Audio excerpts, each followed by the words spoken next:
Ladies and gentlemen, welcome to the Gorilla Position. Things must be going crazy because tonight, Vinne CaPelie is the host of the show. Tonight, we're going to humble Jason Rumble. That's right, people. Tonight, Jason Rumble goes on his own seat. Tonight, we are going to learn all about the man who put together, one of the people who put together the Gorilla Position himself. He's a longtime friend of mine, someone I met through the business. We're going to share some stories. We're going to learn about Jason, about his history, and get a little insight here and there. So without further ado, let me bring to you a 2014 New England, class of 2014 New England Hall of Famer. He's the man who I dubbed the boldest, the baddest, when it's all said and done, simply the best in my eyes, the only Boston bad boy here in New England. Ladies and gentlemen, please welcome Jason Rumble. That was awesome. Jason, you know what? Brother, this is awesome. I've been wanting to do this for a while and with the Rumble seat. And I said, you know what? Let me interview you. You know what I mean? And this would be, you and I have been around a long time, and the things that we see now and some of the podcasts and like the things that you see like with Stone Cold, and it's like, you know what? There are some people here that we can do that with, and you've been doing it. So I've been watching, and I'm like, you know what? Who better to get interviewed than you? You know what I mean, brother? So tonight we're gonna get into the nitty-gritty about who Jason Delegata, J2K Jason Rage, Jason Rumble, who he is, your history. I got some stuff here we're gonna cover, and let's have some fun with this, brother. Let's do it, brother. All right. So listen. So I know that you grew up in Malden, Massachusetts. What was it like for you growing up before you entered the business? What was it like? Well, I like to say this: the neighborhood I grew up in, Edgeworth, was a very respected neighborhood.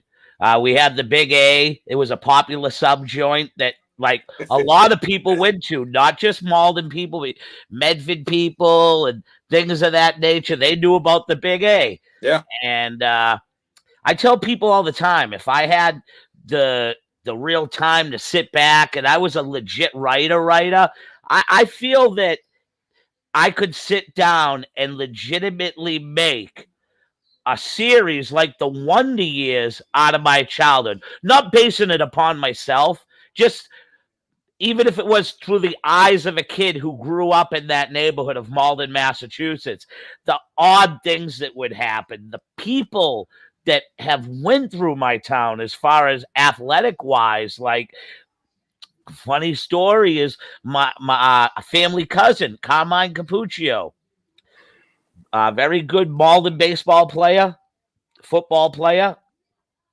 later on in life was waived for Michael Jordan's roster spot on the Barons. Who would think a kid from Malden? You know what I mean? Like, yeah, sure. Just a lot of weird, like growing up 4 houses down from an athlete named Kevin McGlinchey, who pitched for the Atlanta Braves and notably gave up the game-winning home run in 1999 to Robert Ventura to then go on and later create the New York Yankees versus the New York Mets. Right. It was just, we had like the dons that were like respected, that you wanted to be like in your neighborhood. And, I'd like to say that I believe the way that we grew up is probably the last of those Mohicans that could actually say they went in when the street light came on, that your mother used to go out on the front porch and yell, "Chris, time for dinner." Brother, as a kid from Medford, I grew up, and that's what it was. I mean, I had a park. Tufts Park was right at the top of my street. So Java Park was right up the street from me. So you go to the park, and your mother would tell you, or your father would say, "Be home when the lights are on." Yep. And if you didn't come home dirty and muddy, they said they knew you were up to no good. If you came home dirty and muddy, they knew you were playing. So exactly. So growing up in Edgeworth, that part of Malden, man, very unique just from some of the people. Like, who would have thunk that?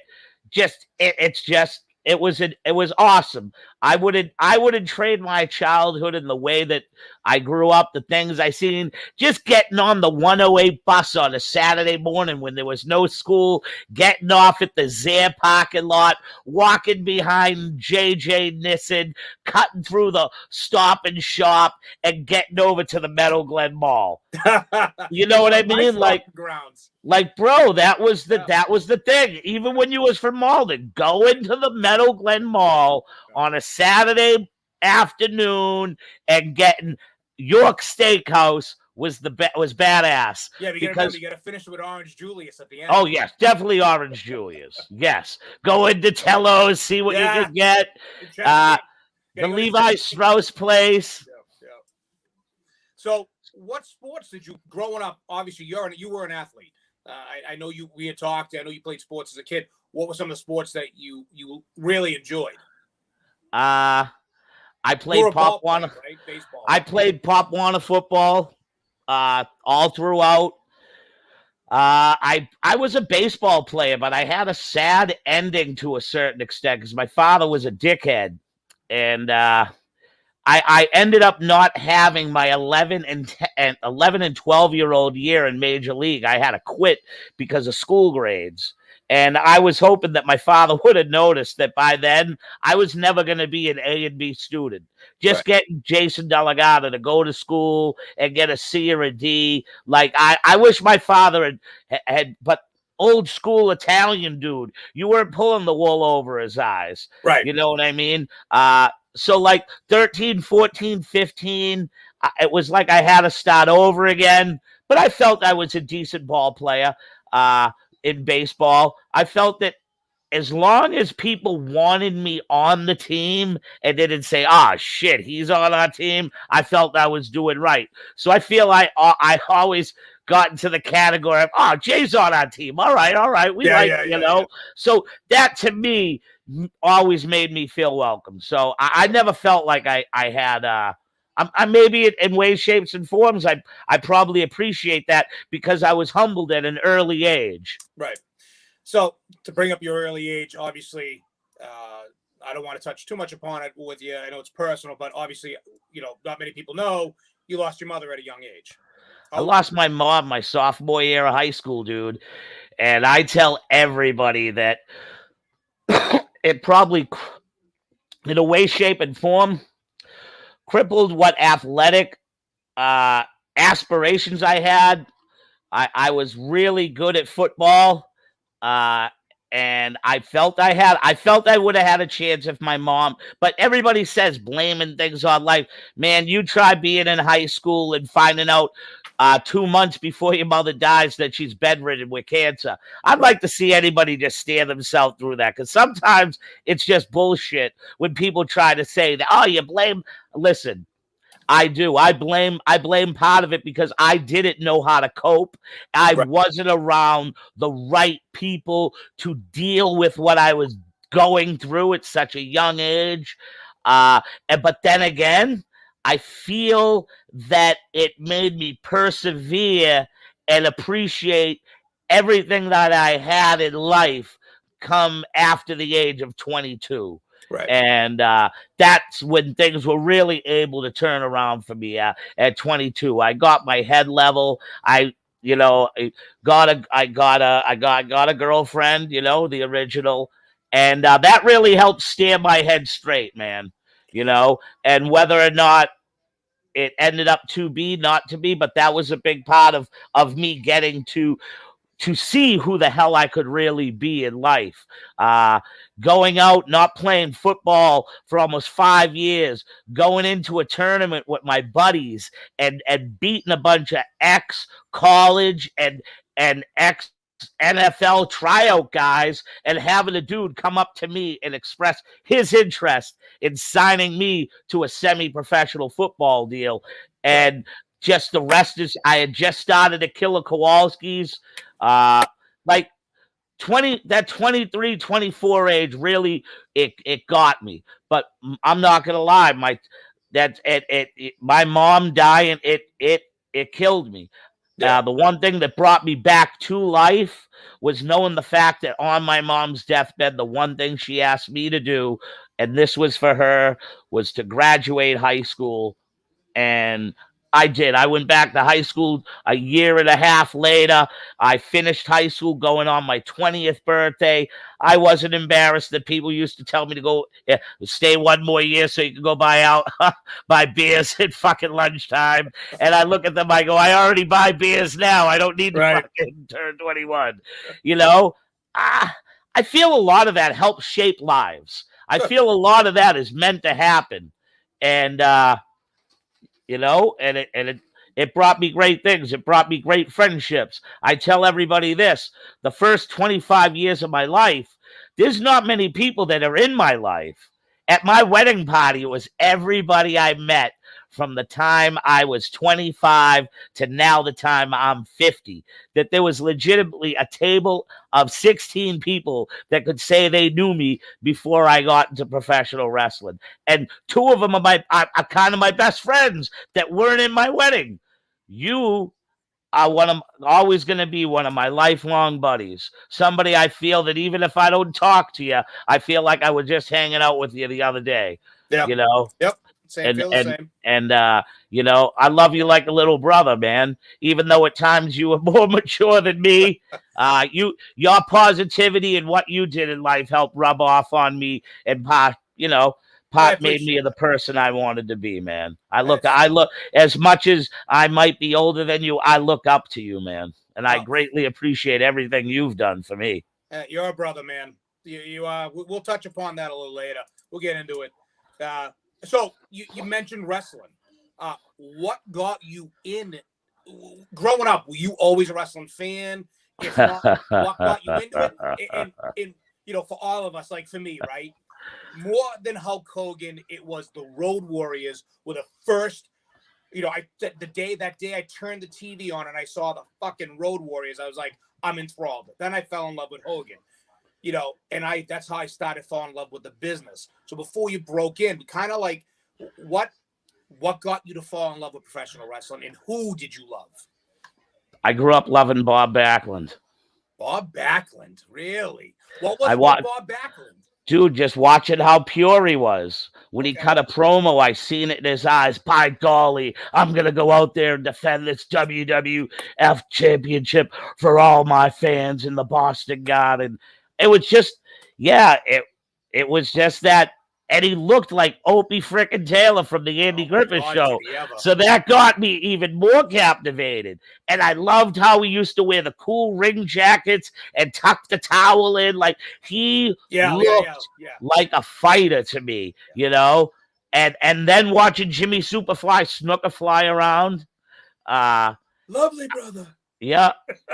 And for everybody, definitely Hulk Hogan, but my first true guy that pulled me in, hook, line, and sinker, was Bob Backlund, and then getting not only to meet him later on in life. Well, here's Keith Lee on AEW. So getting to wrestle him later on in life was huge. Even getting to hang out with Snooker, be Snooker's son's best friend, smoking it up with him, getting to wrestle him, and then getting to be Hulk Hogan's security guard or part of the security guard posse. So to say I had three of the people that I looked up to most in professional wrestling and then got to rub elbows with them, what a glorious thing. So obviously, you must have been heartbroken the night Arnold Skaaland threw the fucking towel in and he lost the belt. Oh, brother. Yeah. I was even more heartbroken. Think about it, right? Yeah, that was a great gimmick back then. For him kind of not to lose per se and get pinned, to have somebody throw the towel in. Nowadays it'd be like, oh, okay, but back then that was a big thing back then. Well, see, the reason why the towel went in too is because they never thought Hulk Hogan was going to take off like that. I know. They thought Backlund was going to rehab. Backlund was going to come back. Backlund was going to take the belt back. And then they seen how the garden came off its toes the night Hulkamania was born. Yeah, no shit. And Bob Backlund became an afterthought, and wrestling changed forevermore. So here comes this kid from Malden, Jason Delegata. and you fall in love with the business, obviously. And now, what brings you, and how did it happen that you went into the school in Malden, up at the fucking karate dojo? Tell us about that adventure and what brought you to that and how it all started for you going to the Walter All right. Wrestling School. So I was going to ECW every month at Revere. I became a huge ECW fan. We're going back to Loved what? This it. is about 90, 95, 96 for you? 94, Right? 95, 94, 96. okay. Yeah. Just so people understand. I That's when started in ECW was 97. Yeah, started really growing. 94, 93, 94, 95. There was, ECW was exploding. So I work as a doorman at this place called AJ's Bar. It used to be Chiasso's Playoff Pub. Yep. And my buddy Mikey used to date this girl, Erin McKenzie. And Erin, one night, we're at an after party, goes, "Oh yeah, my ex-fiance, John Cronus from ECW." I go, "I'm going tomorrow night." She goes, "I am too. You want to?" And I never knew, like, these people in the same street, and I partied with all the time. So she introduces me to Cronus, sat and got sick of listening to me, and said, "Listen, kid, the next time I see you, you better join the fucking school." So come that Tuesday, Erin drove me to Killer Kowalski's. I had $500 in my pocket. It was $17.50 for the school. And he looked at me, looked me up and down, talked to me, told me I was small, didn't expect, if I could be a wrestler, this, that, and the other. He goes, and then I was like, "No, I'm going to be a wrestler." He's like, how big are you? And I go, "I'm 5'7", 168. He goes, "No, God damn it, you're 7'4", 302 pounds, and don't fucking think twice about it." Yeah. And from that, and then he said it right to me again. He goes, "How big are you?" I go, 7'4", 302 pounds, and I don't think less of it. And from there on in, the character of Jason was born. All right. So obviously you happen to be upon probably what was, I would say, one of the last great. You and I come from one of the last probably great generations of, I would say, New England independent wrestling. And you had some great teachers that were able to work with you. So tell us a little about what it was like training there, because if I remember, and correct me if I'm wrong, you had Mike Hollow training you. You had Trey, the smooth operating gangster, training you. You had Freight Train Dan, I believe, working as a trainer there at the time, as well as Walter. What was training like back then? Well, training wasn't with just dudes that was breaking in on an indie level in a bingo hall. When you trained at Walter Killer Kowalski School, your first matches were on Superstars of Wrestling, Wrestling Challenge. That's how guys broke in. Or you was on a really good show that Walter would produce with all WWF wrestlers, and there'd be 2,000 or 3,000 people in the seats. So indie wrestling back then was totally different. And the people you broke in with were totally different.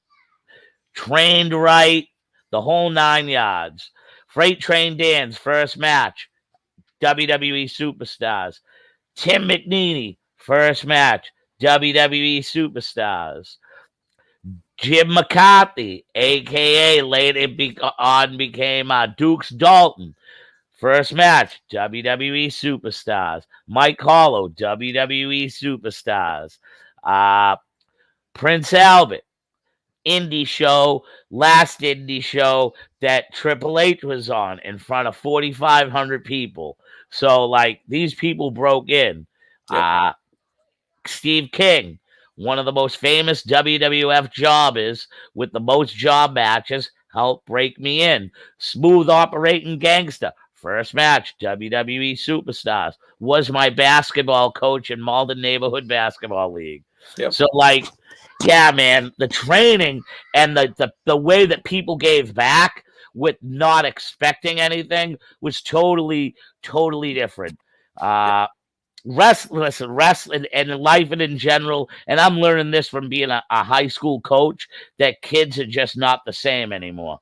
Like I got one kid that went from freshman basketball to JV basketball, and for the past 2 weeks has been on varsity. So the varsity coach finally last night had to humble the kid and say, listen, just because you made varsity doesn't mean that you shouldn't be showing up to a couple of practices a week for JV and a couple of practices for freshmen. You don't have to work as hard as they're working, but you should be there with your teammates, expecting to be at the varsity practice to work hard. The parents then email the athletic directors to then complain about my kid is playing too much sports. No, that's the day that's the age we live in now, unfortunately. You know what I mean? I know. Back in the day, CaPelie, my football practices in high school after school were on average 3.5 hours. We practiced basketball because we got so many teams. Yeah, who cares, Forbesy, about Keith Lee? Whoopty shit. So we used to practice 3.5 hours. We, the freshman team, get the floor 3 days a week for an hour and 45 minutes. The next 2 days, get it for an hour and 30. And we have to share a side-by-side. So you're not even getting you get length, but you don't get the same width as an official court that you're going to practice on. So let me ask you. So a kid can't practice 3 hours nowadays, and this kid's supposed to be a three-sport player.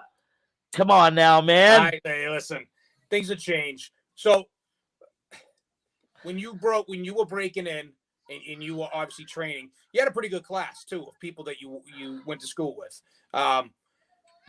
Who would you say, not of so much of the class, but of your which trainer do you think gave you the most of what you have today? Like, you've been in the business 30 years, brother. Or close. You have to think about, we're going on almost 30 years, 25, 30 years. Steve King. There you go. So there it is. Steve King, at the end of the day, you would say was the guy that gave you the most training. Oh yeah. But see, Steve King and David D'Angelo also had an ulterior motive. They always do. They pulled me and Wagner aside, but originally it was me and Phil Brooks. They seen something in us. They were like, "Wow, these two would gel really well. Let's groom them to tag against us. They bump good, they sell good. They're big enough for us to throw around, yet they're big enough for them to throw us around." So yeah, man. But I hold no ill feelings towards having an ultimate ulterior motive. Of course not. Like, because that made me feel special, knowing that this dude who's been on WWE television, basically, even though it was a jobber, but was one of the most respected guys in the school, was willing to take me and handcraft me and mold me. So I've always said to Steve, I love him and I appreciate everything he's done for me. Do you remember your first match and the first show you were booked on? Fuck yeah. Where was it? Tell us about it. I'm not sure of the city. It was out in the South Shore. Okay. But it was a Walter Killer Kowalski show. Yeah. Just so people understand, what did Walter call his promotion? I believe it was IWF. I believe you're right. I think it was IWF. Okay. And it was the opening match. And Phil Brooks didn't show up that night. He shit his pants. But I had his gear. So me and Wagner ended up in matching glowing neon spandex singlets with black stripes down the side. And we fought the Archangels, Steve King and Damon D'Angelo. Yep. And it was in front of 2,000 people strong. Yep. That night. People don't understand nowadays. That's 2,000. Like back then. Standing room only, the place I couldn't hear myself fucking think. But I was so. What's that? Do you remember how good you were, or how green you were? Yeah, because I really could care less about how much offense I got. I just wanted to get through the match and make them look good without making myself look shitty. Make sure my selling was good. Make sure I helped tell the story. Yep. So it wasn't about how many moves I got. When it was time for me to go, I gotta lie, the match. We had been working on the match for almost 2 months at Kowalski's school. So I just had to go out there, remember what the hell to do, but at the same time, don't make it look robotic. Don't forget about the crowd. Sell to the crowd. Panther to the crowd. Don't speed through it to remember it, because that's how we were working it in school. It would take us 6-7 minutes to do it in school, but the 6-7 minutes we had planned on, we had to get 23 to 25 minutes for the opening match. And I remember coming out back, Walter Kowalski handed me $100 bill and going, "Here, this is your pay." And I looked at him and I go, "Walter, I don't want this. It was this. You just made every dream in my life come true." And he looked at me and he goes, "I will ask you this once. Are you going to take this or are you not going to take this?" I go, "Walter, I don't want it." "Good. See you later." Fucking laugh. All right. So here you are. Now you're starting to wrestle. You're doing your thing. You've officially broken into the business. Tell me about the creation of J2K Jason Rage. That was, what people understand, that was one of your first when I first met you, that was your gimmick. You were J2K Jason Rage in the creation of the True World Order, which we all know where you got the idea from, but I stole everything, just like my best buddy stole the catchphrase that I still use to this day. That people say, "Wow, that sounds a lot like Bret Hart." Somewhat, but tell me about the creation of J2K. Okay, truth be told, I was a huge Y2J fan. I was a huge, because he was a cruiserweight.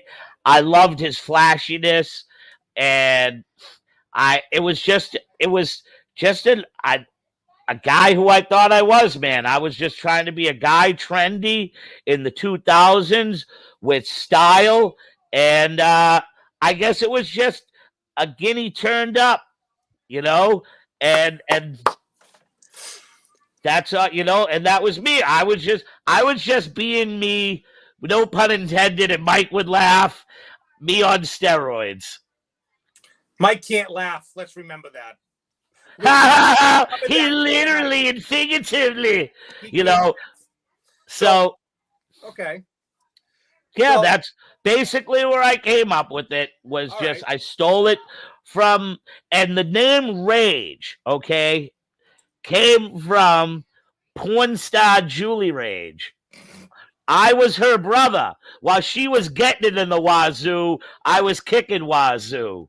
And that essentially, the first Jason Rage was supposed to be a guy who didn't make it in the porn business, looking to be a pro wrestler. So it was a slash bite off of fucking Val Venus. Okay.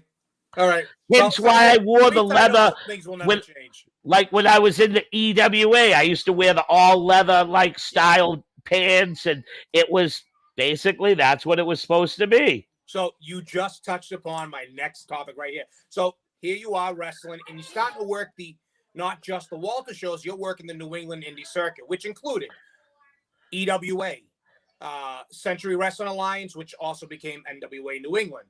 What were some of the other promotions? Did you work in any of the other promotions around the area? Yeah, I worked with Salvano Souza. I went down and I worked the Forbidden Door for the guy there, Yankee Pro Wrestling. Oh, yeah. I went up to Top Rope Wrestling. It's funny it's not funny, but it's very sad to hear of the passing of Rusty Brooks, Super Duper Mario, who him and Bill Brown, along with oh man, I'm having a mind fart on what this kid's name is, but this dude tried selling his kidney on eBay about 15 years ago. Bobby Rogers, I believe his name was, from Florida. He was a con artist. But, then again, you're in professional wrestling, you're a connie. So Bill Brown, Rusty Brooks, and Bobby Rogers ended up giving me my break in Florida. And that's when I went to Florida, that's when I discovered I could make it in this fucking business. And that's when I discovered it. So I want to bring it back to about 1997. You had started working for Tony Rumble. You were getting regularly booked at that time. It was 98, basically. 97, 98. Yep, because that was the year I put over Steve Bradley. I remember the show. So I recall a particular night where there was a show, and there was a group of us, a group of people going out after the show to the Kowloons, and you talk about a guinea amped up to 10. And I think you met your match when you got to sit down and actually have dinner with a person who you're now talking with. And if I recall, you hated my fucking guts and couldn't stand me. Oh, buddy. Hey, first impression. No, that Right Guard commercial is not true. Yeah, you was like Andrew Dice Clay. You was smoking butts back then. You was off the chain. You was like Sam Kinison and fucking Andrew Dice Clay all rolled up into one.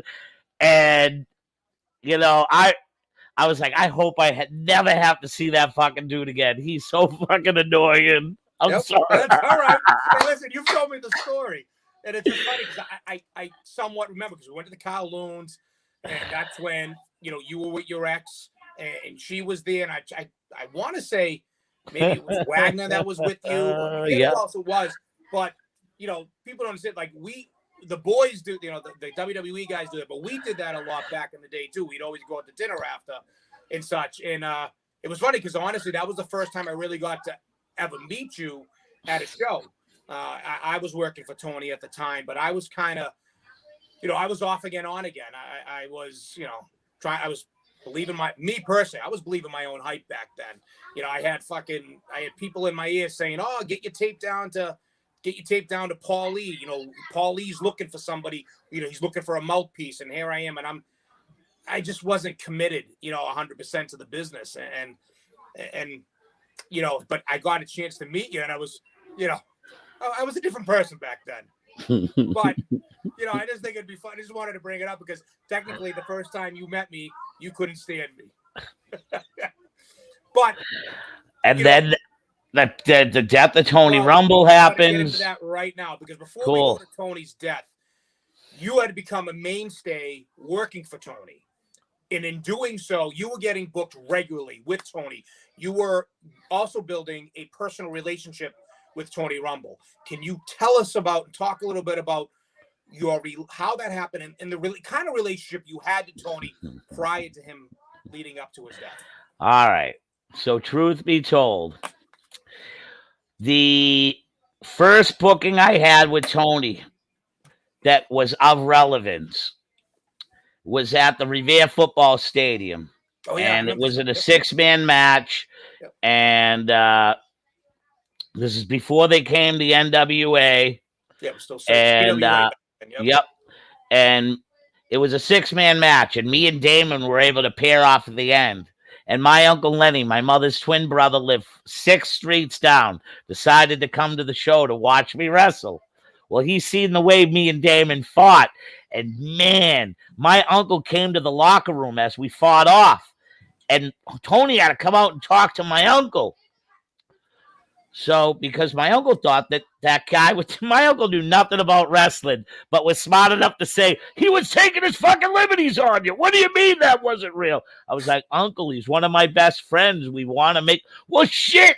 Fuck that. He was hitting you way harder than you were hitting him. So, needless to say, my uncle said to him, Tony Rumble, my Uncle Lenny says to Tony, you look familiar. How the fuck do I know you? And he goes, I work clubs down in Boston. He's like, okay. The Naked Eye. He goes, yeah, I bounce at the Naked Eye. He goes, my sister fucking worked there. And for So he people goes, that don't know, Tony was a Revere guy too. So yeah. yeah. So, and he goes, who's your sister? And my uncle goes, well, my sister passed away in 88, Mary. He goes, oh, wow, I remember Mary. Sarge used to drive her home. Now, Sarge was a guy that drove all the strippers and the bartenders, the mothers, all home. And he also was the personal cab driver for the vice president of operations at the old Boston Garden. And that's how I ended up going to wrestling for 6 years straight every month at the Boston Garden because of Sarge. So that tells you more about how much I loved wrestling. Right. And I see Bob Backlund fighting epic matches that went on average of 55 minutes every fucking month. So Tony, when I'm leaving, he knew I smoked weed. You know what I mean? But we hadn't been that close Not yet a bad to thing smoke nowadays. anything. So No. it's not, So like, it wasn't like he was like, hey, can you give me a call when you get home? I need to talk to you about something. So even though I think once he just wanted to talk to me on a regular level, we hadn't smoked, but he knew I smelt like it, and we joked a couple times. And so when I called him on that Saturday, he goes, hey, I'm having a hard time getting some stuff through some people. Do you know anybody that can get anything? And I think it was just a way for him, like it was a subliminal way for him to like want to get to know me better too. break the ice, yeah. Yep. And he goes, can you get me an ounce of pot? How good is it? I go, yep, this is the price. So needless to say, he thought I was getting it from somebody, but I got the big bulk from somebody. You know the deal. Yeah, I know the deal. Whatever. So, we get the smoking, and he goes, why didn't you tell me that your mother was Mary? I was like, how the fuck do you know my mother's name? So he was like, I used to bounce for your mother at the Naked Eye. Your Uncle Lenny that night came up, and I goes, your Uncle Lenny remembered who I was. And he goes, not for nothing, but your Uncle Lenny lives three streets down, because my Uncle Lenny lived on the same street as Tony. Tony lived on Park Ave. Yep. And I forget the name of the street my uncle lived on, but anyways.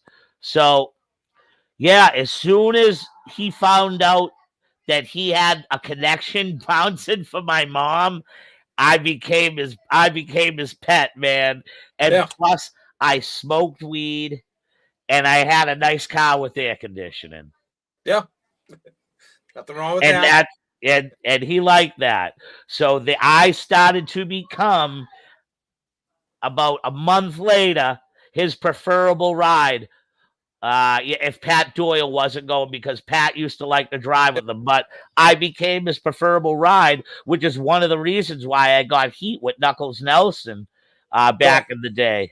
We're gonna get into a little bit of the heat talk in a little bit, but so obviously, you got to build a good relationship with Tony. You got to know him on a personal level. Yep. And for people who weren't around Tony, like I said, like for me personally, and Tony broke me into the business at 17 years old. I met Tony and you know the story, but I met Tony at, Pat's old Melrose studio, the little small one. His A in 17, and he knew I was a big fan. I knew who he was. And then, he said to me, I'll never forget it. With Tony, it was, kid, I'm going to give you a gift. You want to get in the business. And I said, yeah, he goes, most people have to go to wrestling school. You don't have to go to wrestling school. You're going to work for me, and I'm going to teach you the business. And he did. He taught me the business, and he taught me different things. And I got to know Tony. I got to know him on a personal level a little differently. But, it was, I'll say this to you before I move on. If I could say to myself, want to go back and say something to myself, my only regret and what I would have told myself is appreciate what you are doing in the business. Don't think, at the time I thought you had to be a professional wrestler to be in the wrestling business. Referees and managers and voiceover guy, to me, they were nobodies back then. Now I look at them and I say, they're some of the most important people in the world, especially in the business. Yeah. But, me, I'm 19, 20, 21, and I'm like, no, I want to be a pro wrestler.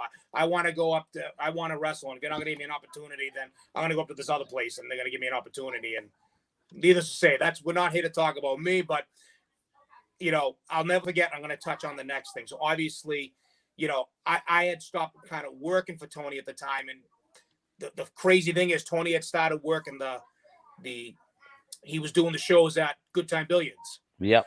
And I'll never forget. I went to a show because you remember Mike Lano, right? So Mike, I talked to Mike. Mike. I grew up with Mike, and I said, I'm missing it, and this and that. I talked to Pat.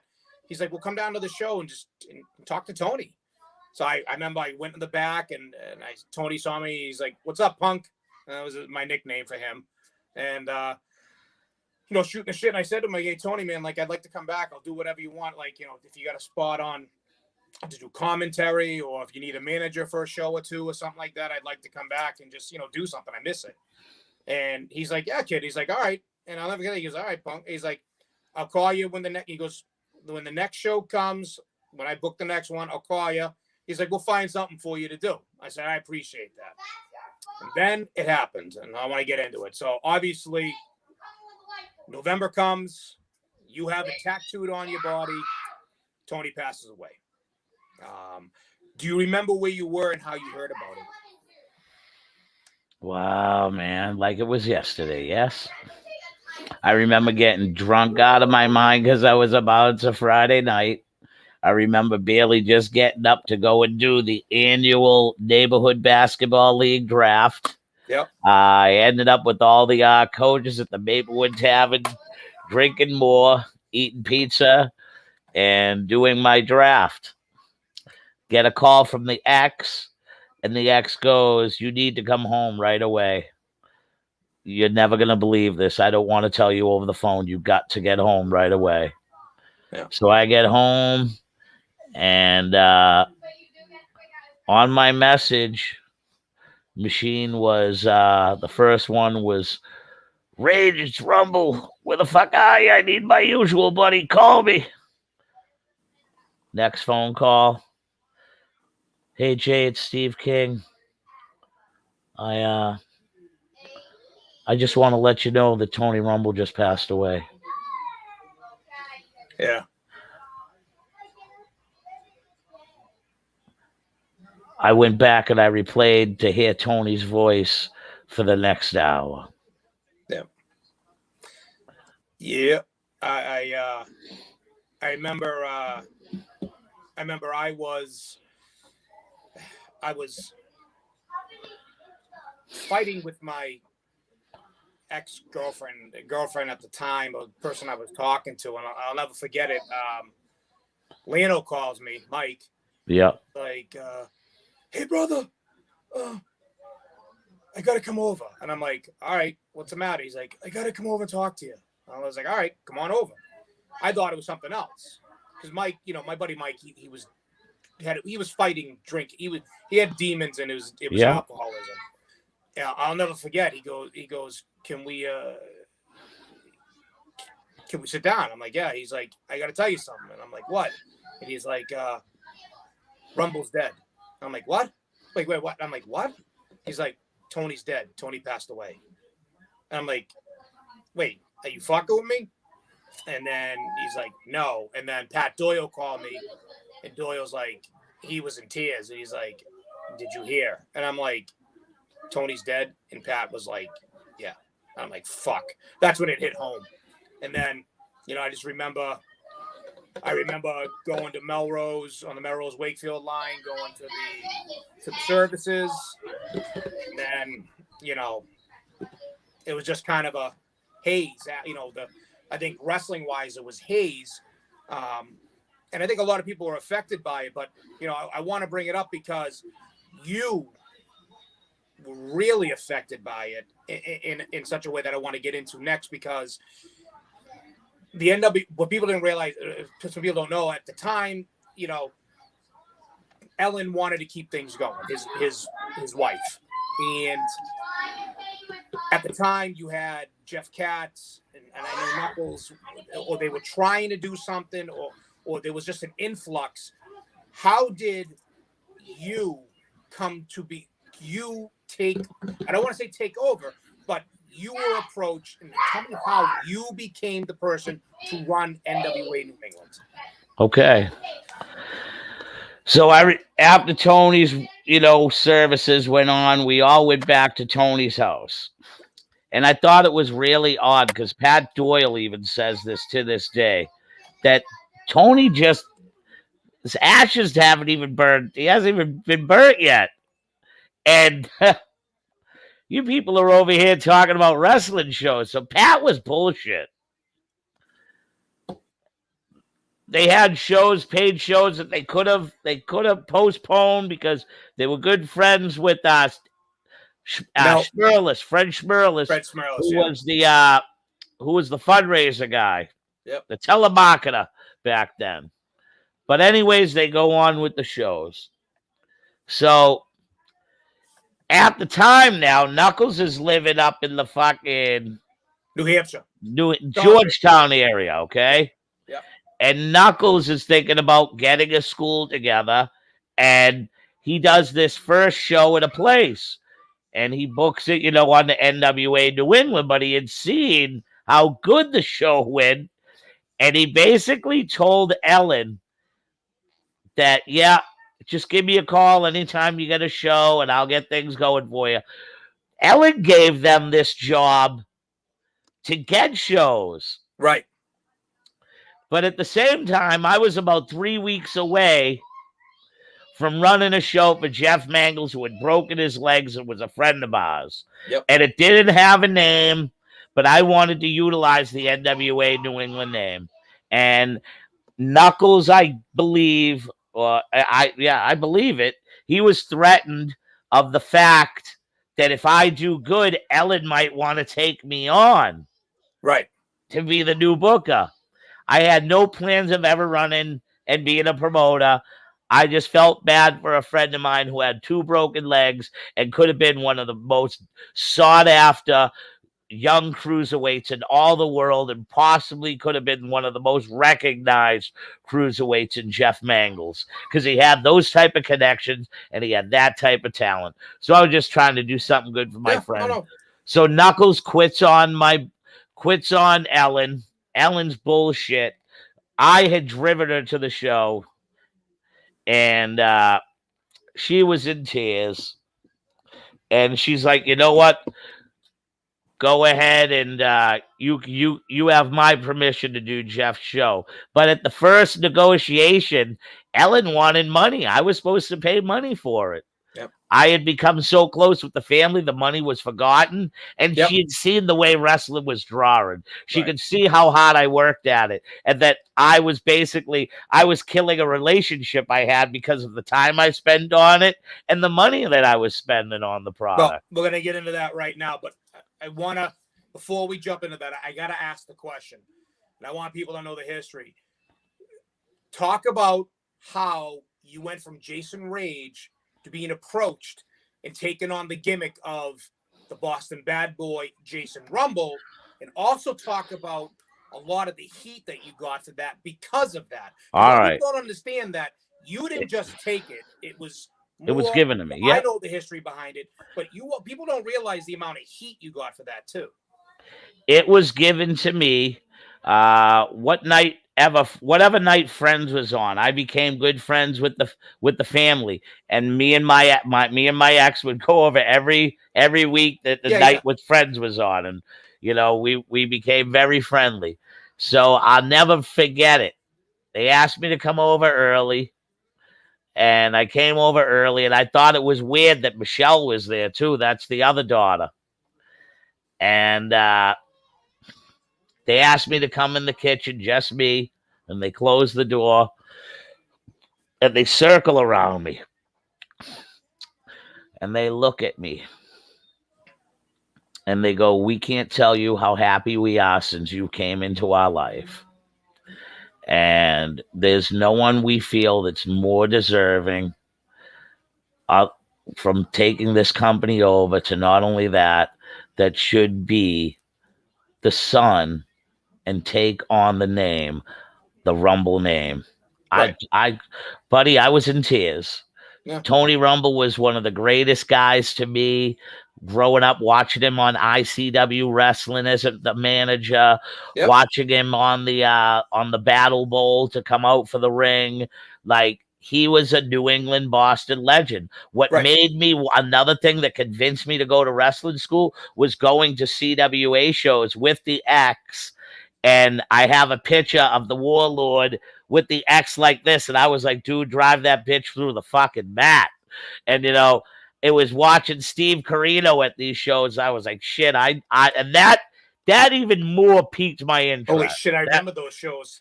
So that's what started. Snooker was on that show. So like that's what started. That was the night Monty Brown was there. Yep. Channel 7 came and did a Yep. special. So yeah, that made me even pique my interest more in the wrestling. So they were like, we're not taking no for an answer. You're Tony Rumble's son. You were born on the corner of LaGrange and some other street I forget the name of. We lived on top of the hot dog store, and that is your character gimmick. Yep. And they ended it with, you look more like Tony than you do your own father. And at the time, I really did. People really thought of, and they said that I rolled the joint the same way Tony did. So like there was just so much to them that I reminded them of Tony, and that just was an honor all in itself. And I was flattered. And like I said, there was no ifs, ands, about it. Yep. I'll go very quickly on this, just so we can keep it at around 90 minutes or so. Mike Spada, a.k.a. Freddie Shuley, whatever the fuck they want to call him. People like Brittany Brown. I can't even say if Brittany Brown felt this, but she was Spada's girlfriend at the time. Yep. Along with being buddies with Rocky Reynolds. Yep. And I feel that if you flock all together like that, then you got that opinion.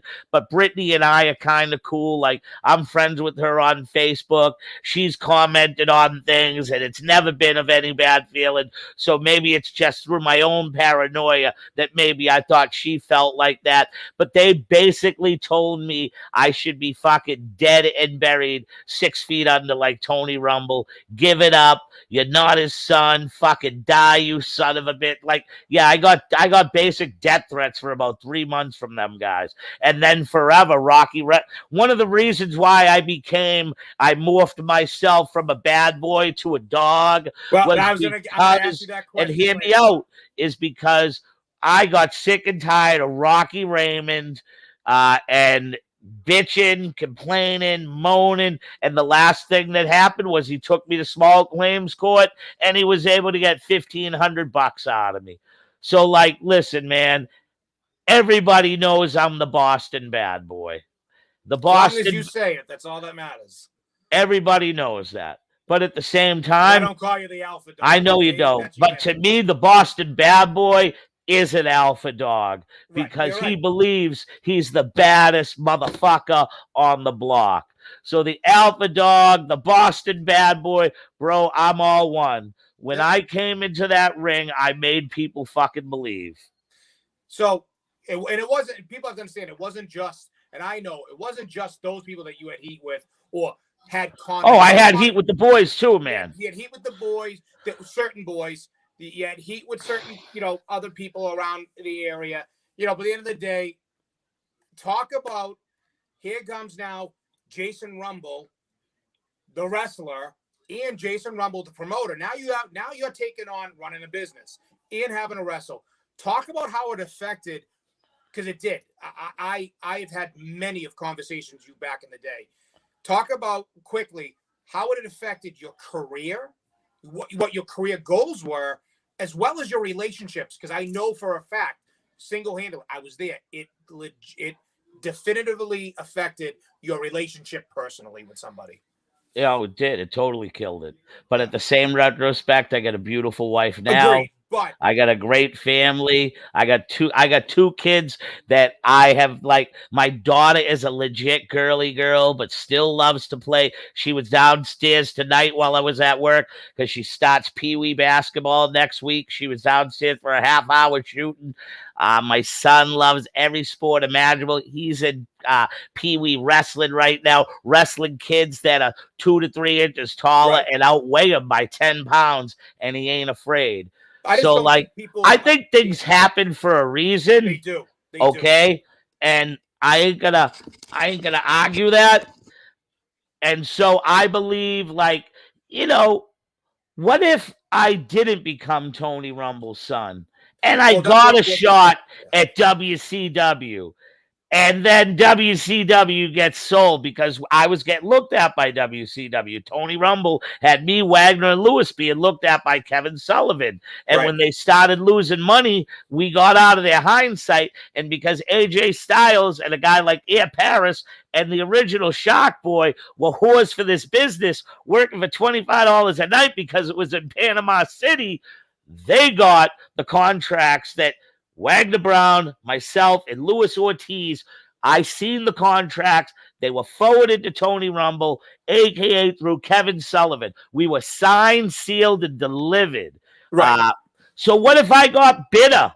What if I never wrestled again afterwards and just became a trash collector and mauled into something? Well, here's what I'm getting at is I know in conversations with you, you were running here you are now running a promotion that you never expected to have to run. Never. But Talk the thing is, about CaPelie, how- you know me as a person. Yes. I felt bad for the people that I employed to a certain extent, even agree. though there wasn't pay there at times. But I felt bad for each and every one of them. Well, But man, if I close the gates, what are they going to do? I felt bad for Ellen. I felt bad for everybody else. But at the same time, I looked at this and I said, you know what? I got the seat of the guy that everybody feared in New England. Whether or not people feel I was a success at it or not, I could give 10 shits. I lasted over 20 years in this business. I may not have made $1 million, but I drove in 1 million trucks. So let me ask you a question. Do you think that if you weren't straddled with a company, do you think that your career would have been more than what it was or what it is now? Do you think that you would have traveled more? Do you think you would have gone to New Japan? Do you or do you think you may have had a chance at, say, what became TNA? Like, yeah. Okay. Yeah.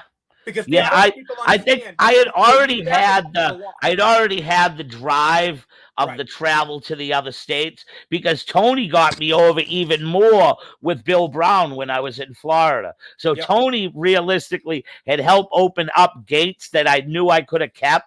Like if I didn't have anything to do, dude, I would have moved to Florida. I would have been living with Chris Nelson and we would have been doing those Bahama tours every year with Norman Smiley, four tours a year that put 10 grand in your pocket.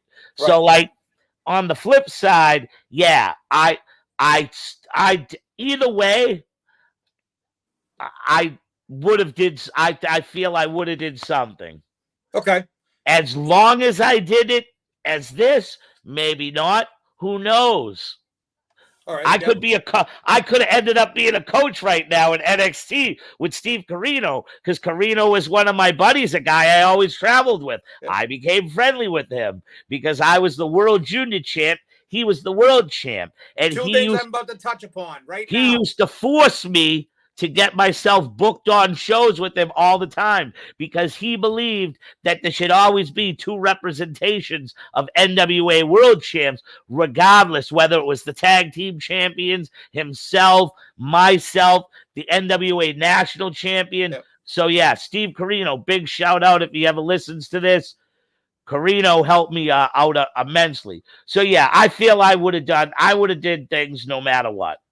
All right, so one of the things that a positive I would say is, in various versions of it, we had multiple wrestling schools between the one in Malden, in a backyard. You were running a school out of your house in your backyard. We had the school at the workout gym. The other school in Everett. So I want to talk about. And don't forget to whoop out Woonsocket, Rhode Island. Woonsocket, Rhode Island, one of our best venues. I want to talk to you quickly. We'll talk real quickly about two people in particularly that I'm going to remind the names. Chris Nowinski and what people know now as Ivar from the Viking Raiders. Real quick, talk about the Chris Nowinski incident, and then briefly let's touch upon Todd. And what people don't understand is Todd broke into business with you. Yep. So real quick. Well, Chris Nowinski was a friend of Kane Waller. Kane Waller was Jimmy Superfly Snuka's son. Both of them graduated from Harvard. And Nowinski was told by his agent and people at the WWE for Tough Enough 2 or 3, whichever one it was, to find a wrestling school to learn a little insight. Well, Nowinski thought because I'm a fucking shrimp and I'm some 168-pound fucking 5'7" Napoleon Rocky wannabe, and he thought he was going to pull a fast one after 6 weeks of training. And I don't claim to be a bully. I don't claim to be a tough guy. There's one thing I am. I get my fucking money. Yeah. I get my fucking money. And that's fucking that. I was there. We used to do the same thing we do to end every wrestling class, an elimination tag style. I remember telling the boys all that night before Nowinski got there. I was like, let things go as usual. Let an elimination or 2 happen. But after I get in there once or twice with them, I'm going to give you guys the Iggy. I want you all to jump down.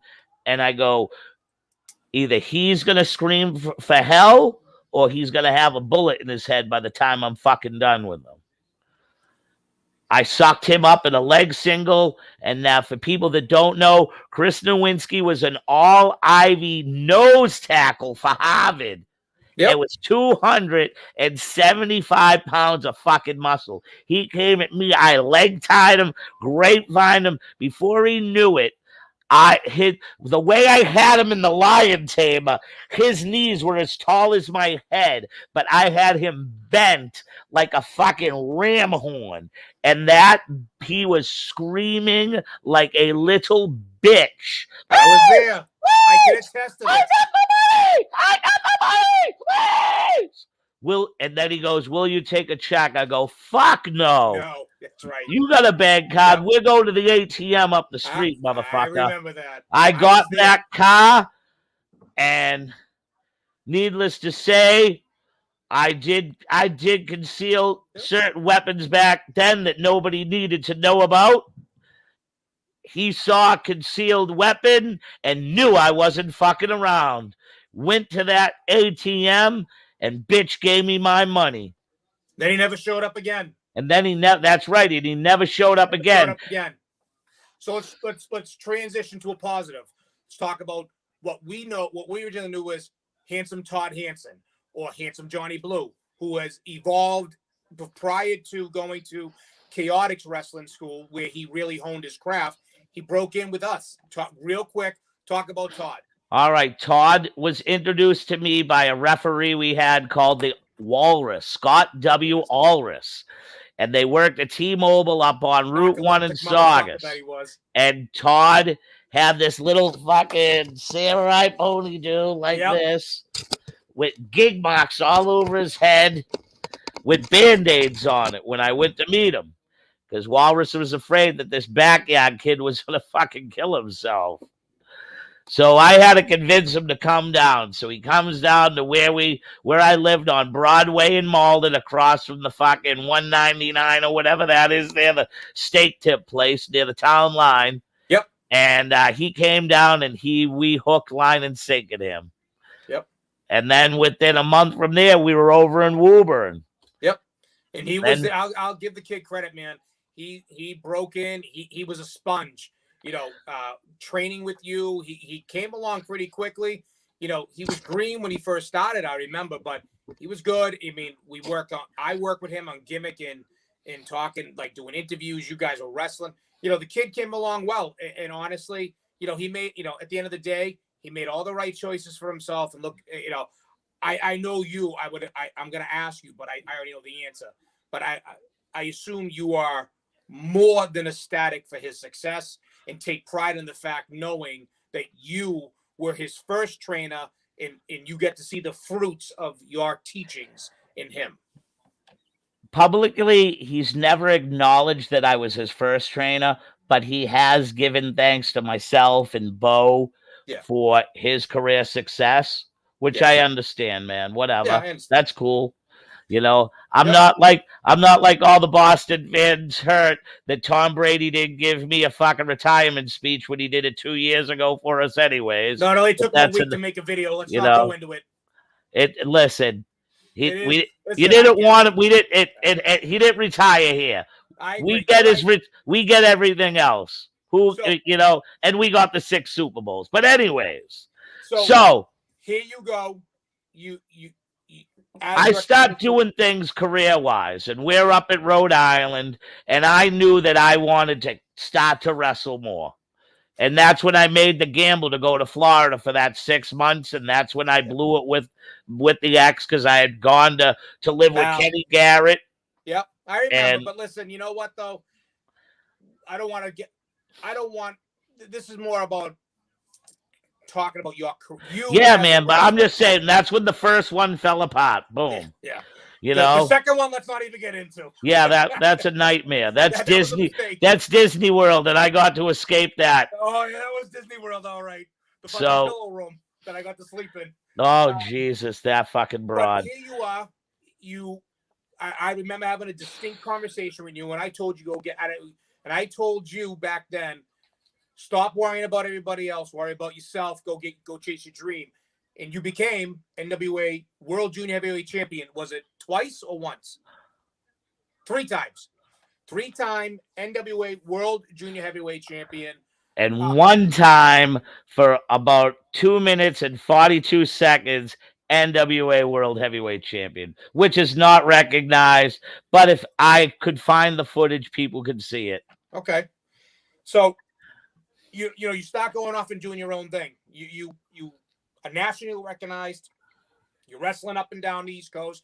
You're in Florida. I know you were doing Connecticut, all these other places. And then you came back kind of and you started NWA New England real quickly. You had ended your tenure with NWA. You were no longer working with NWA at that time. And you became VCW, Victory Championship Wrestling. Can you briefly talk? And also at that time, you had also started working with Sheldon Goldberg at NECW. You were involved in a phenomenal tag team with Damon Doc Angelo. You guys had that flamboyant gimmick, and I'll tell you, brother, you guys sold it well. Damon nailed it. You nailed it. Briefly talk about that time, because that's also roughly the same time when you became the Alpha Dog and no longer Jason Rumble, the Boston Bad Boy. You were Alpha Dog.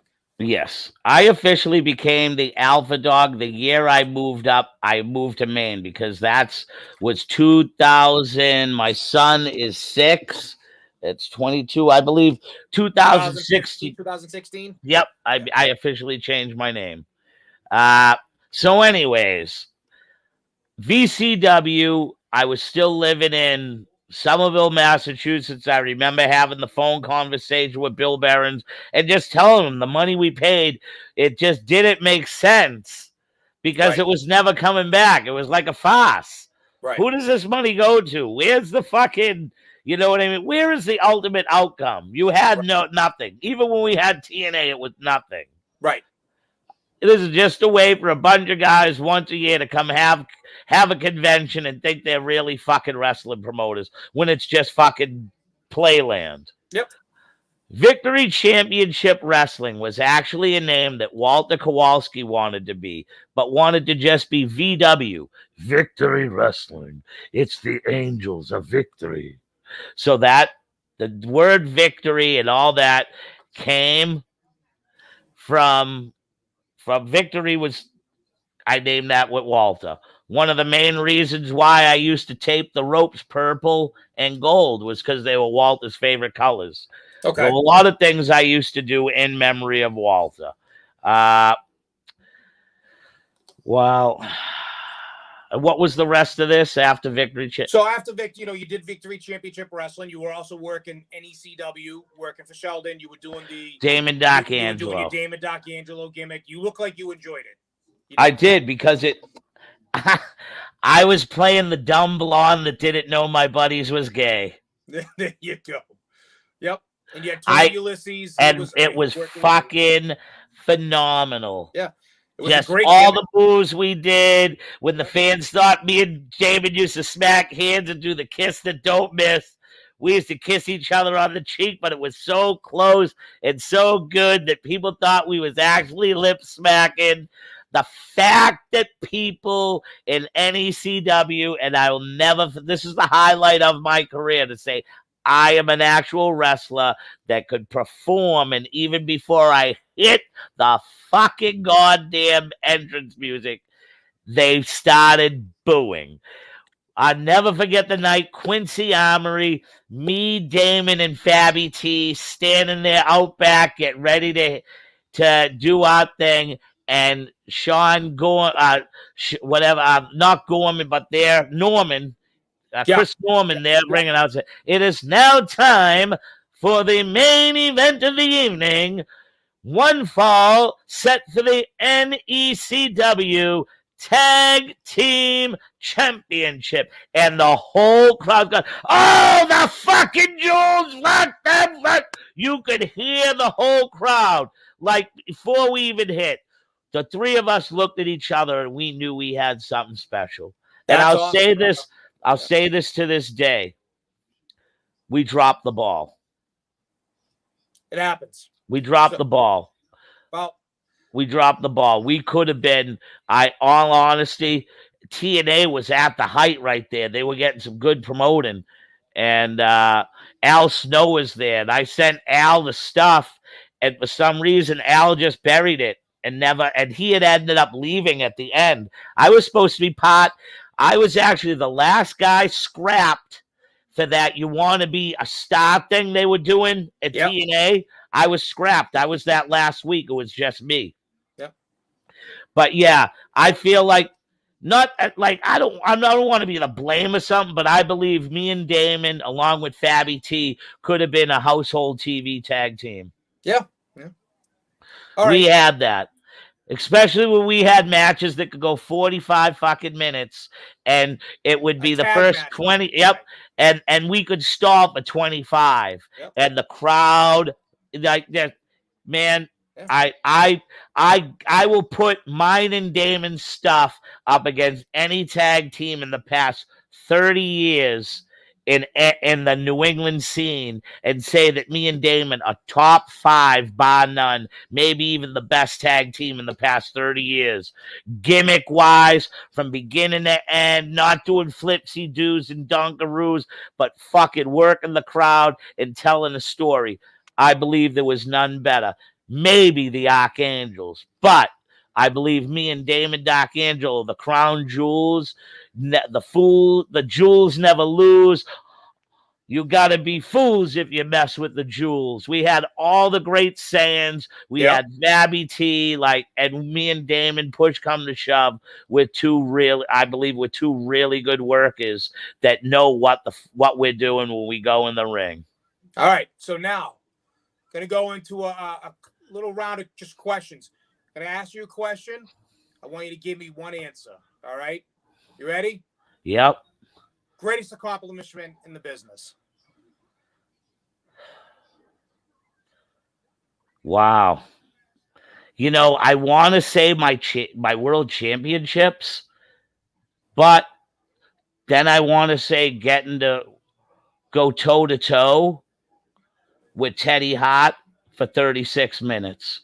All right. Because I feel Teddy Hart coming from where he did. He's one of the greatest cruiserweight wrestlers to ever come. And it's, yeah, he had some fucking lapses, but whatever. But when push comes to shove, Teddy Hart's one of the greatest to ever perform, and he's from the Hart family. And for him to go out on a limb and say that me and him, in his recollection from not calling anything, I'm one of his best matches of all time, means a lot to me. All right. Greatest failure or regret in the business? Going to England and not taking my one chance by David Marquez in the NWA to go and take Tiger Mask on for my World Junior Championship and drop it there because I was called out in the newspapers.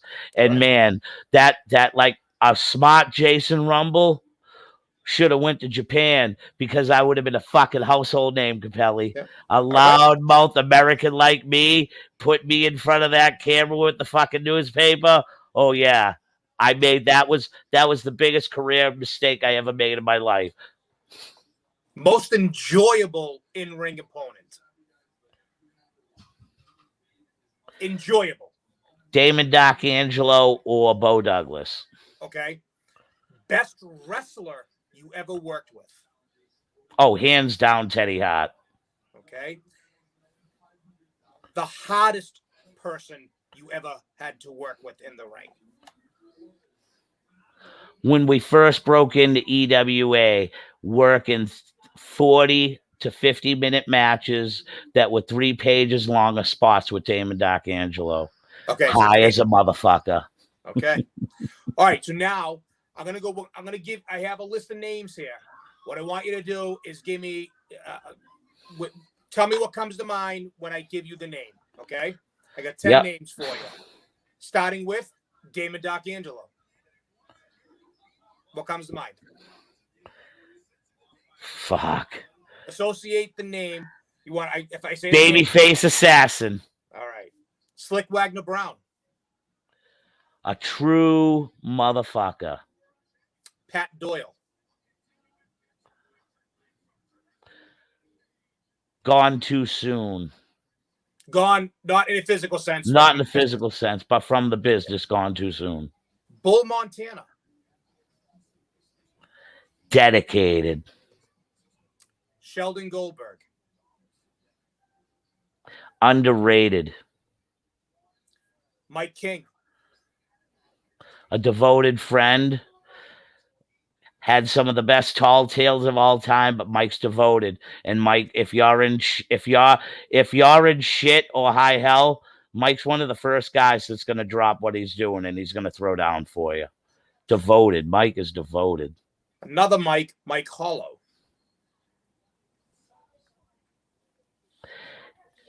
Didn't understand that he was trying to give me tough love and tough coaching. So I'd have to say he cares about people. Louis Ortiz.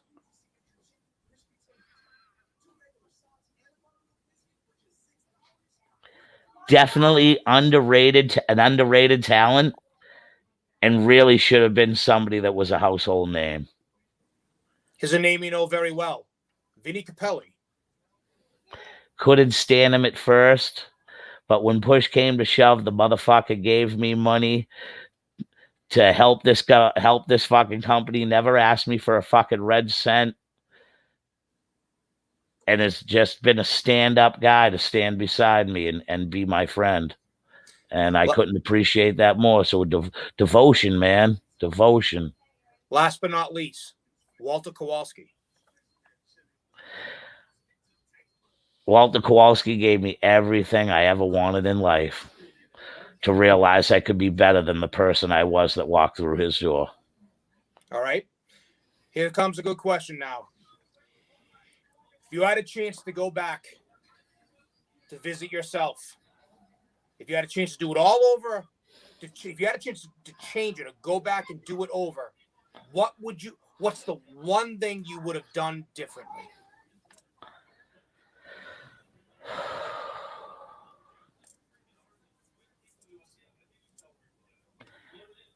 Nothing. Good answer. Good answer.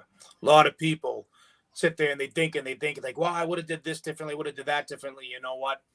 You and I, we come from the same type of school of mentality and thought where, you live and learn, and your life is what you get and what you make out of it. And if you change something, you're not the person who you are today. So I appreciate that answer.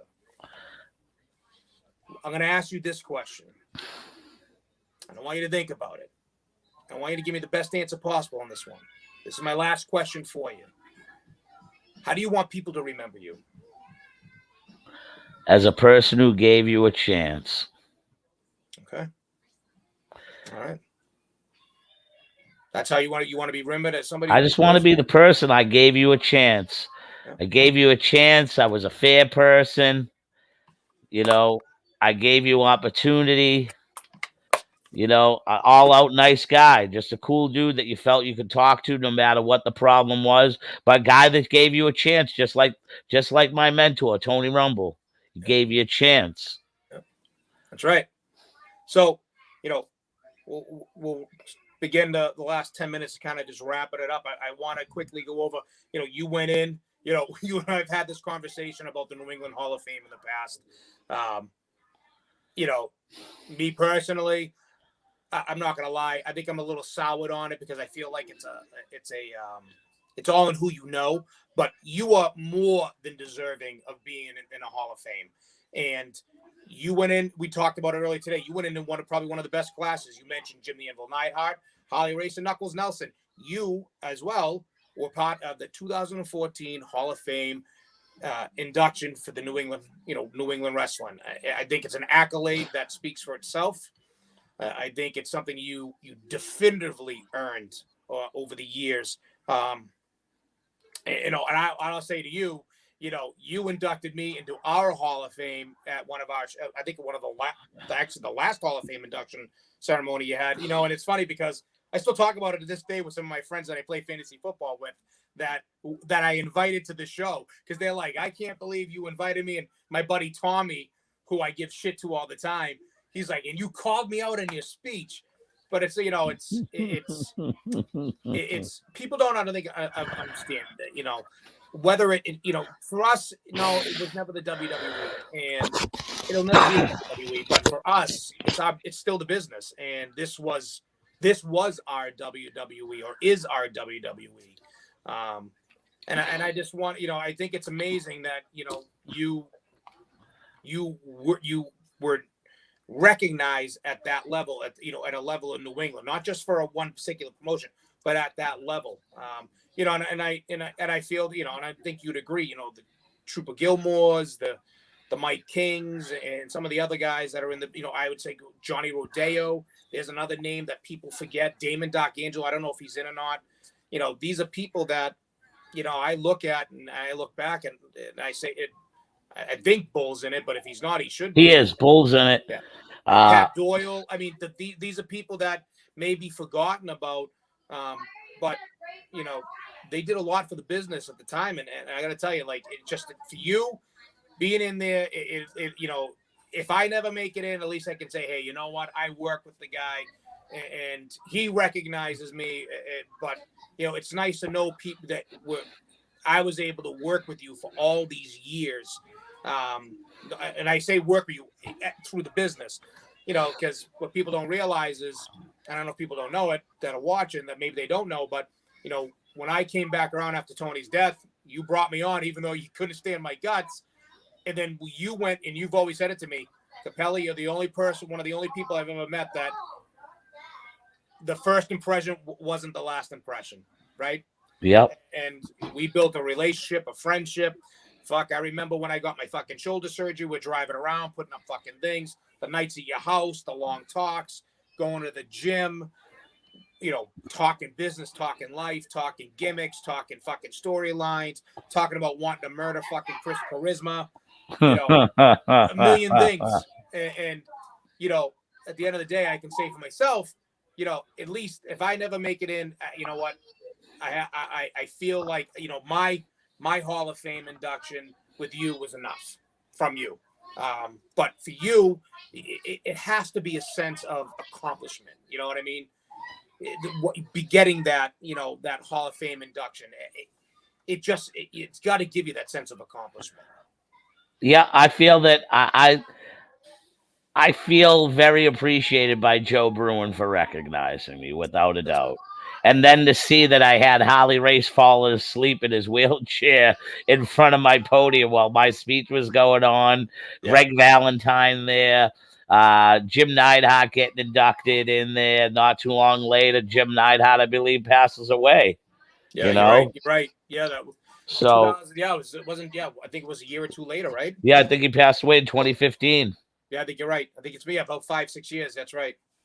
So yeah, I think he passed away the year after he was inducted into the Hall of Fame, the New England Hall of Fame. And I'll tell you this, Trooper, I believe, is going in this year, As he if should. I'm As he should. if I'm not mistaken. And when you bring up Mike, I think Mike, if Mike had not hung on as long as he has, but Mike has hung on for a long time, and in the past 4 years, he's become really relevant from a strong New England company that draws. And I believe that that solidifies his place in the New England Hall of Fame. So, You know yeah. what? I would say this about Mike. I think Mike, talent wise, I mean, look, we can say that he's a big, he's always been a big kid, but for a big kid, he moved very well in the ring. I think the only thing that may have ever interrupted Mike might have been Mike himself. Yep. Look, I love the kid, him, but Mike hasn't always made friends with everybody, or I should say, or has rubbed some people the wrong way. But I think that a guy like Joe Bruin, if he's running it, he should. If he doesn't like him personally, he should look past that and he should look at his accomplishments and what he's done. Mike has made his name around New England. He's wrestled up and down all through New England. He's got multiple gimmicks that have sold. He's got a unique look. And again, he doesn't go in the ring. He's not the shits. He can wrestle. For one of the biggest guys, he's a big guy, and Mike, I always felt Mike was an athlete. I used to enjoy playing flag football with Mike. Yeah. Mike was really good. Mike was real good. I remember playing hockey with Mike, and I'm like, you're not a fucking goalie. And then I went and watched and played with him, and I was like, holy crap, this dude can play goal. He must have learned that in Brooklyn, New York. Yeah. Wait. Sorry, Springfield. Growing up as a young Rangers fan. Yeah. For Mike, I think Mike's a Bruins fan. I think the only New York team that he liked was the Yankees. But yeah. He always said he was a Patriots fan, and I think he's a Bruins fan. But he's actually a Chicago Bears fan. Oh, is he? Well, yep. People don't understand the rib. You and I will keep that to ourselves. That we will. But, yeah, no, I mean, again, I think there are people here that we've been around that are definitively deserving of it, and I hope Mike does get it. I hope Mike gets it. I'm glad Troop is getting that accolade. He absolutely deserves it, and I hope Mike gets it. Because he's still relevant. You know what I mean? He's active and he's relevant, which is good. So, but it's good. I think it's good with people like you. You and Forbesy created the gorilla position, and it's given you guys have given us, someone like myself who's, when it comes to the wrestling business that we were involved, I'm not relevant anymore. I'm not involved in it much anymore. Vinne CaPelie's the character, but Vinne CaPelie's kind of expanded into different things. And, but it's nice to be able to come back to it and be able to discuss the thing that we've worked in together, that we became friends in together, discuss gimmicks, discuss what we're watching on TV. I got to say thank you to you guys for starting this and then getting me involved, because again, remember, brother, there was a time where you and I didn't talk for over 3 years. And I was talking to your ex and I'm like, have you heard from him? And I couldn't get a hold of him. And finally I get to talk to you, but you were right. It was like, I didn't miss a beat. And now this is awesome. Like I said, I just want to say thank you to you for doing this and getting this thing together. And we've had our, we just talked the other day about something, and like you said, it's fun, it's enjoyable, it's gotten the juices flowing again for me, and at the end of the day, I just want to say thanks for starting this, and doing this guerrilla position. My only hope is we can all grow it together to make it something even bigger. Well, thank you, buddy. So. Thank you. I greatly appreciate that.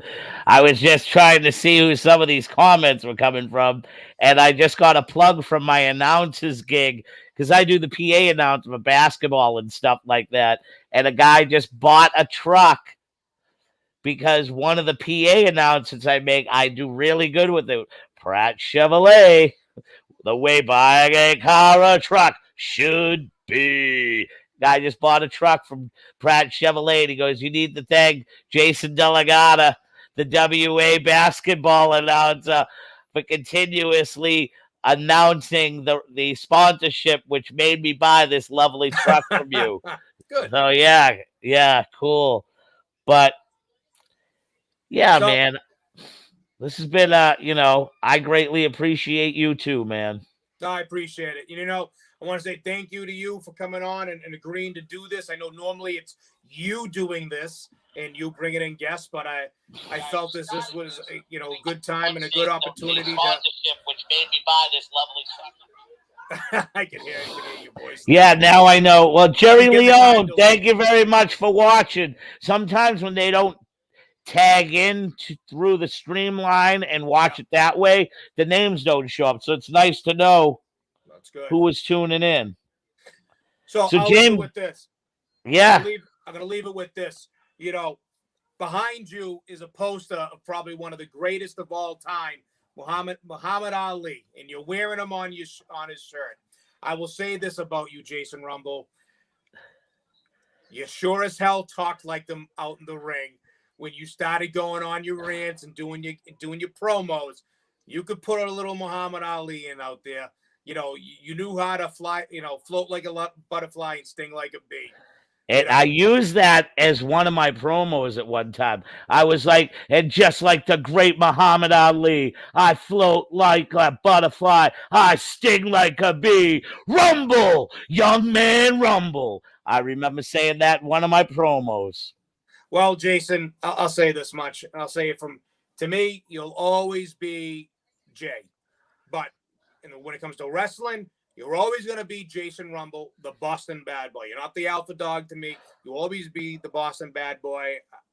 I will go down to the day I die saying that's my buddy. That's the Boston bad boy, Jason Rumble. There's two Boston bad boys. There was Tony, and then there was Jay. Fuck Rocky Raymond. With that said, I will always take pleasure in saying that, yes, I did create the gimmick, the gimmick of, I'm the boldest, I'm the boldest. No, I'm the boldest. I'm the baddest. When it's all said and done, I'm simply the best. Yes, we worked together. We created that. That is who you are, Jason Rumble.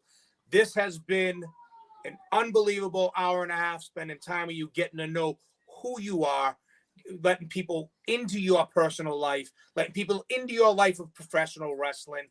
You have been humbled, Jason Rumble, by the one and only Cash Money, Vinne CaPelie. Now, can you take that to the bank? Oh, yeah, as long as the check don't bounce, baby. Check never bounces. I know, CaPelie. I know that with you. Jay, it's been awesome, man. This was a fun time. All right, brother. Well, everybody watching out in Twitch, Facebook, and YouTube.